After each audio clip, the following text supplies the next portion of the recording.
Hello everyone, this is Sijas from Coding with Sijas and welcome back to the channel. This is the 18th video in the UI5 series, so if you're watching this series for the first time, do click the link above to access the entire playlist. That way, you can get to know what we have done until now and continue from there. And if you haven't subscribed this channel yet, do consider subscribe. Share this playlist with your fellow developers who's interested in learning UI5 development. Without any further ado, let's jump to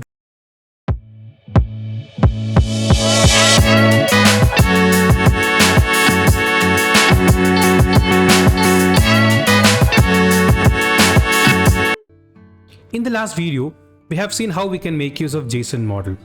We have seen different ways of binding and everything working together. It was a video created due to a request from a subscriber. Even this video is also being curated due to a request from the subscriber who want to know whether a UI5 application can be integrated with a non-SAP backend. The answer is a big yes, because UI5 is a JavaScript framework and it should be able to integrate any kind of service into it. Moreover, it makes sense to integrate any service because not all backend or not all services are oData enabled. In this video, we will see how to integrate a REST service with UI5 application. To start with the REST integration, we need a REST service. So I have a link here which is called gorest.co.in, which is an open or public REST service. And I'm going to use the service which will give you the users. So as you can see here, if I call public/v2/users, gives you the list of users. And to do other operations like post, get, put, patch and delete, we would need an access token. You can always get an access token by clicking the link in the below, which you require to log in using Google or GitHub. With that, you will be able to get a personalized access token, which you can use in your application to make those calls. So go ahead to this link and register yourself to get the access to the access token. So I have the access token already with me and I'll be using that to make my CRUD operations. So first, as you can see, we have here, let's create a UI5 application.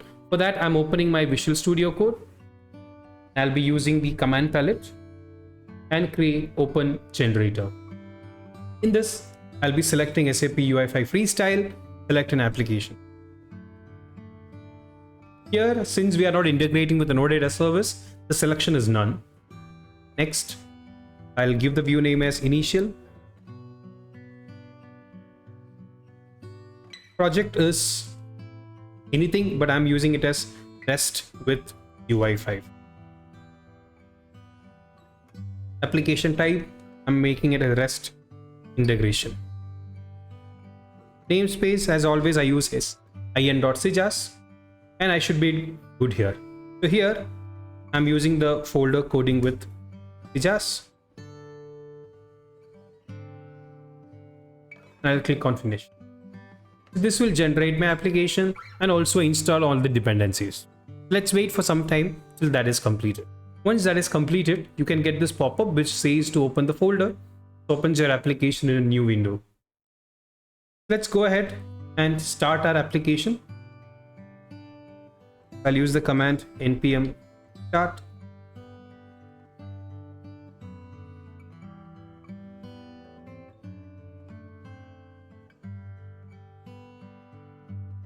It's opening in my Chrome window.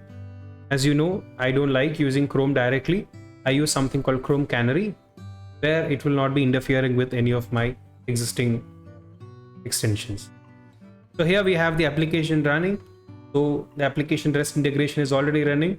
Let's go ahead, add a table into the view. Initial view. So instead of page, I'll give a table with an ID equal to the table. So in the table, I'll give a header toolbar. Under header toolbar, I'll add a toolbar. Toolbar, my first control is going to be a title with text users. After toolbar, need some columns. columns aggregation. The columns, I'll add a column. Column, I have a text. Much. And first is name. So I have one column, so I'll repeat it 4 times. Name is email and be there. The one can status. Now after this we need a column list item. I'm not using the aggregation items because items is the default aggregation. So here the cells, I'll add 4 text fields. Name is going to be Sijas. Repeat it 4 times. Email is in.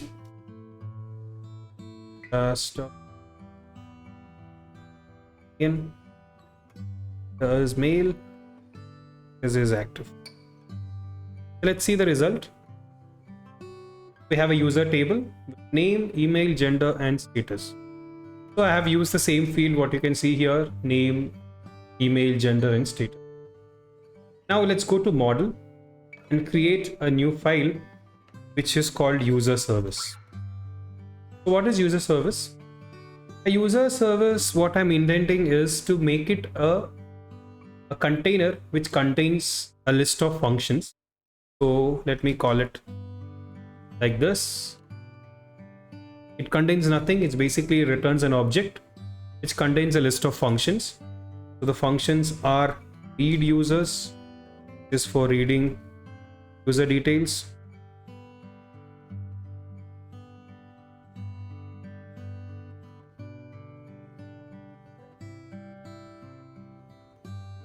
Yeah, that is to read all users. Now I'll use something called read single user. So this will definitely need a user ID. So SID is required for it. Now the same thing with other operations. Just I'll have read, now delete user,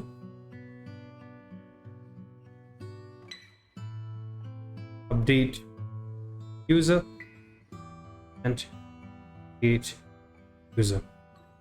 So in case of create, it's not going to be an ID, it is a data. So let me give it as oData. So this is my simple user service.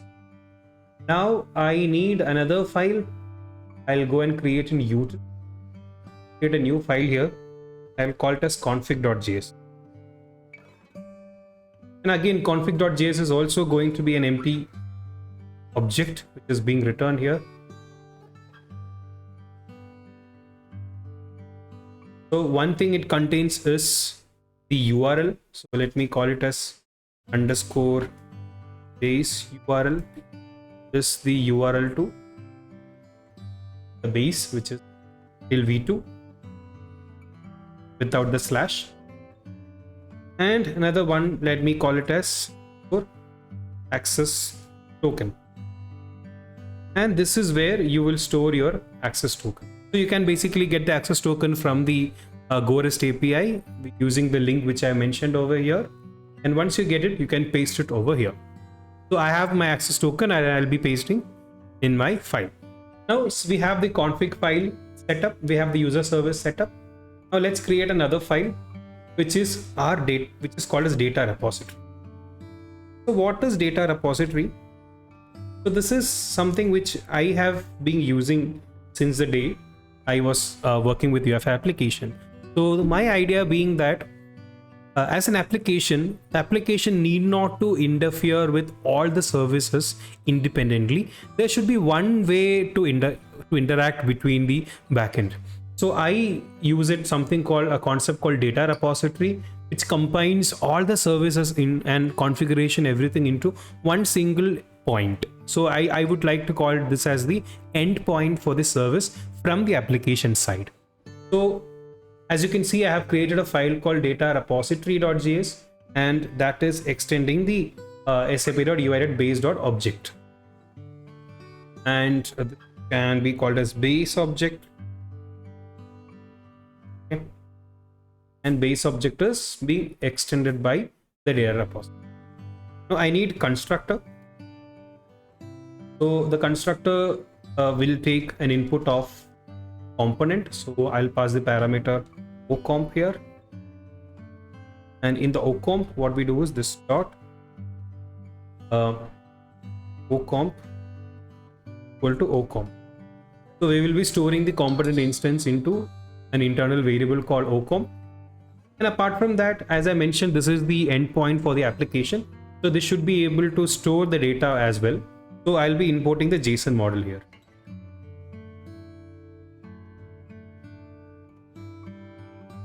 So we have the JSON model.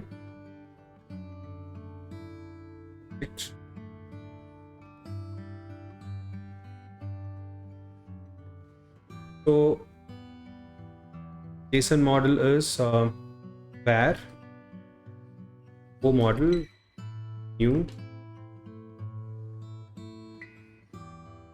The first thing we have to ensure is that since we are the service call is happening later, there should be a placeholder to store the data, and we don't want to create those placeholder on the fly. So I'll be creating another variable here called base data. This is an object, and that object contains users, which is an array. We format the document. So what we do with this base data, we will pass this into this. Since I mentioned it's a template, so I'll use jquery.extend.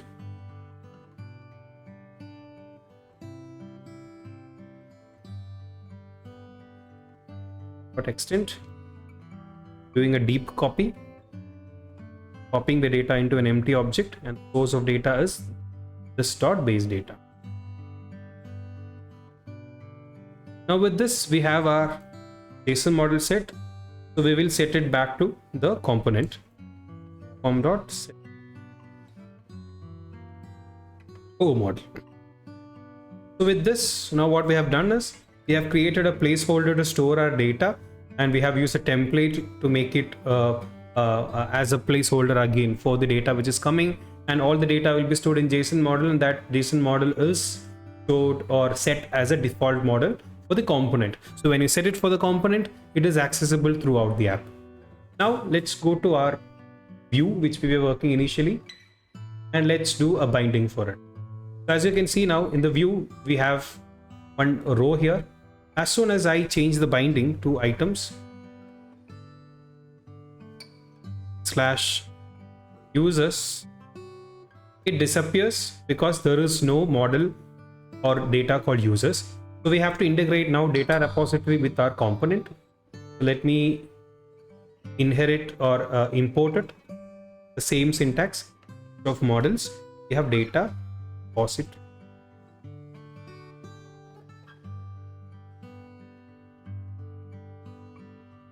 So data repository coming here as well, and we have it here. Let's go in it, and this dot data repository equal to new data repository, who takes the instance of the component. Let's save it and see. Okay, the application failed.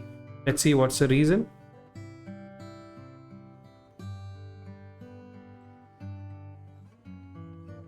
Run it.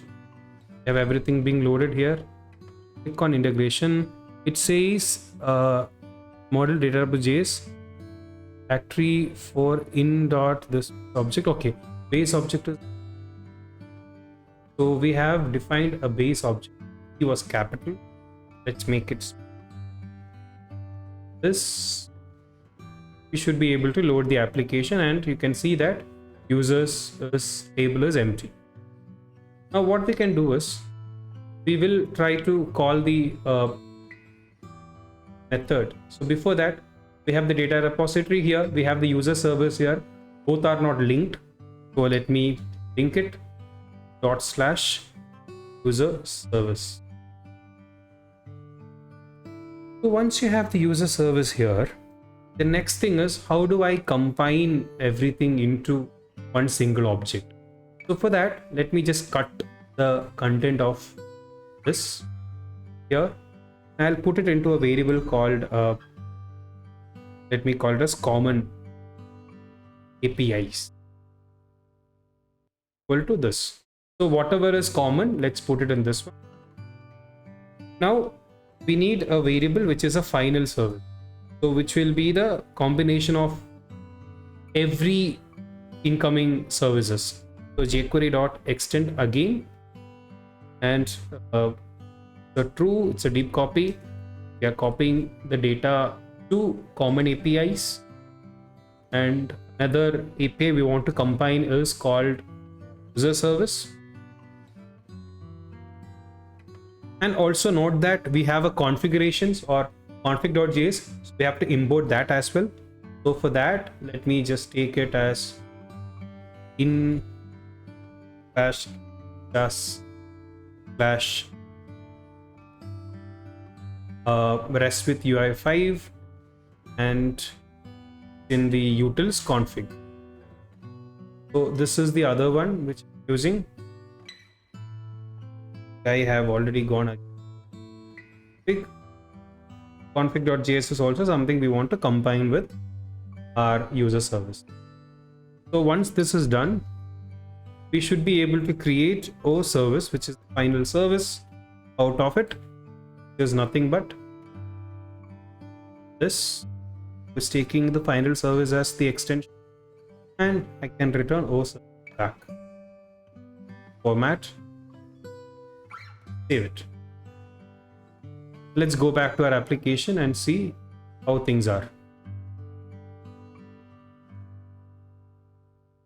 Refresh it. Okay, so let's put a debug point in the data repository, and let's come over here, or maybe here, and I'll refresh it.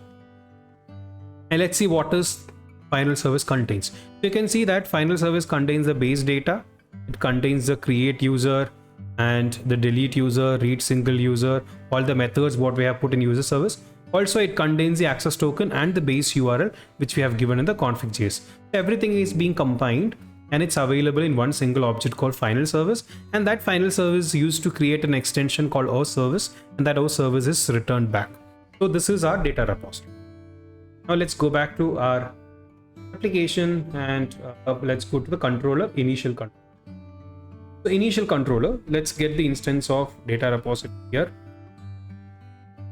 So data repository is part of our component now.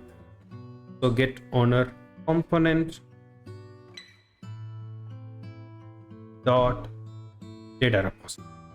Now this is our data repository, and now we want to call the method read users, right? Read users. So that is the one method we have here. So let's go ahead and put a breakpoint in. The breakpoint will not work because we don't have a content user service. It's empty. Let's put a debug point and see what happens. Yeah, you can see read users is invoked, but does not have any content. So let's extend the user service. So since we are not dealing with oData model, we cannot use oData model dot read and all. So we have to use jQuery dot get. So jQuery dot get method will be used, and get methods we need to provide a URL. The URL is nothing but our this dot underscore base URL plus single quote slash users. So we have got this from here. Slash users is how we read the users. Apart from that, we have to provide a headers. The headers is an object, and what header we need to pass? We need to pass an authorization header, this, with content being bearer, the bearer token, and which is having the underscore access to.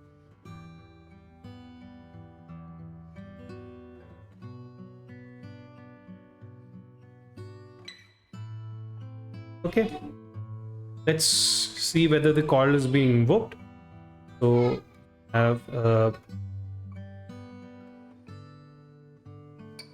let's go here, and you can see base URL is over here, and even the access token is also here. So let's release this breakpoint, and let's go to network and see users is called or not. You can see here users is called, and that is already retrieving a data. Now all you have to do is set the data back to the model. So for that you have to call the success callback method. So in success, again a function which returns you the user details, a users. Now we need to get the instance of our O model. So the model is available in is set to your component. So we need to provide a method called get model. Let's call this get data model. Get confused between the standard get model method function, which returns comp dot. So this will return us the model using this dot data. We'll get the instance model, and now O model dot set property dash users. We will set the data back. See, we'll put a debug point over here, place the breakpoint. We'll come inside a users, so we have the user details with us. Place it. Yeah, it's trying to call the get model. As you see here, this function will not be pointing the data repository. So to point it, we have to bind it with this. Once you do this, you can see it should be hitting the right place. Perfect. So now we have the data coming in. The only difference is it's just repeating our template. So let's go to here and replace the template with binding in business email, this center,